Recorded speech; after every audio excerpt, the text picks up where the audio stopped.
बिहार विधानसभा चुनाव 2025 के नतीजे आज घोषित हो रहे हैं और रुझानों में पिक्चर तस्वीर पूरी तरीके से साफ। एनडीए 200 के करीब पहुंचते हुए नजर आ रहा है और इसी के साथ बात हो रही है प्रशांत किशोर की भविष्यवाणियों की। जी हां, एक तरफ एनडीए बहुत ही दमदार तरीके से सुनामी लेकर आता हुआ नतीजों में नजर आ रहा है, महागठबंधन बहुत पिछड़ चुका है, और वहीं प्रशांत किशोर जिनकी पार्टी जनसुराज जिसने चुनाव लड़ा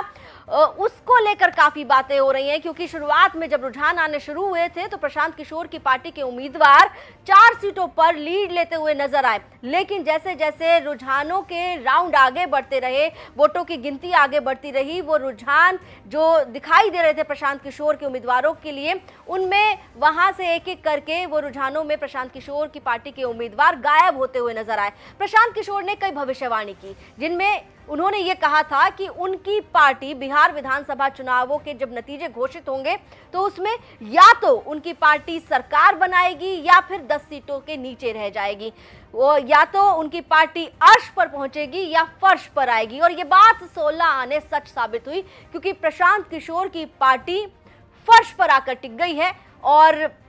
10 सीटों से कम की बात उन्होंने कही थी, तो उनकी पार्टी खाता खोलते हुए भी फिलहाल अब तक के रुझानों में नजर नहीं आ रही है। तो यहां पर प्रशांत किशोर की जो भविष्यवाणी थी वो सही साबित हुई। प्रशांत किशोर जनसुराज के संस्थापक हैं, बड़े स्ट्रैटेजिस्ट हैं, कई नेताओं को चुनाव लड़वा चुके हैं, लेकिन जब बात उनकी अपनी खुद की पार्टी की आई तो यहां पर जब बिहार में विधानसभा चुनाव लड़ा जनसुराज ने, वहां पर प्रशांत किशोर का वो जो रणनीति बनाते हुए आए हैं आज तक अलग अलग राजनीतिक दलों के नेताओं के लिए, वो जो रणनीति थी वो उनकी पार्टी के उम्मीदवारों के लिए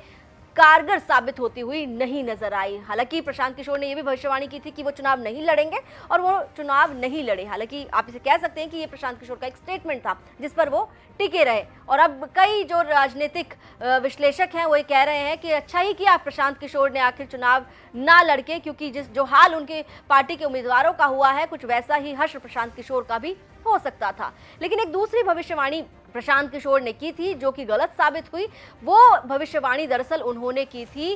बिहार के मुख्यमंत्री नीतीश कुमार उनकी पार्टी को लेकर, उनके राजनीतिक दल को लेकर। उन्होंने कहा था प्रशांत किशोर ने कि इस विधानसभा चुनाव में नीतीश कुमार की जो पार्टी है वो 25 सीटों तक सिमट जाएगी, लेकिन जब वोटों की गिनती बढ़ी आगे तो नीतीश कुमार ने यह साबित कर दिया कि आज भी बिहार की राजनीति में वो कितने रेलेवेंट हैं और कितना जनता का समर्थन उनके साथ है। उनकी पार्टी जेडीयू के जो उम्मीदवार हैं वो 70 से ज्यादा सीटों पर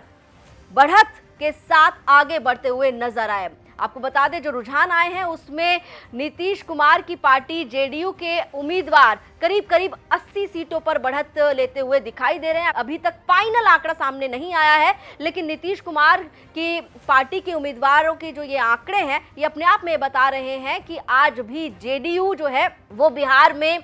कितनी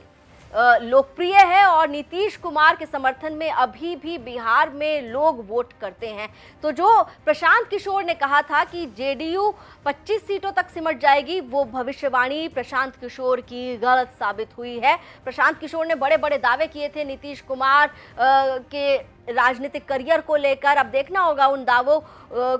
पर प्रशांत किशोर क्या कहेंगे, क्योंकि वो दावे तो गलत साबित हुए हैं। लेकिन जो आज नतीजे सामने आ रहे हैं उसमें पूरी तरीके से साफ है कि बिहार में एक बार फिर से एनडीए की सरकार बनना तय है। एनडीए को बम्पर जीत मिलती हुई यहां पर रुझानों में नजर आ रही है। बिहार के विधानसभा चुनावों के नतीजों को लेकर आप लोग क्या राय रखते हैं, कमेंट सेक्शन में हमें बता सकते हैं।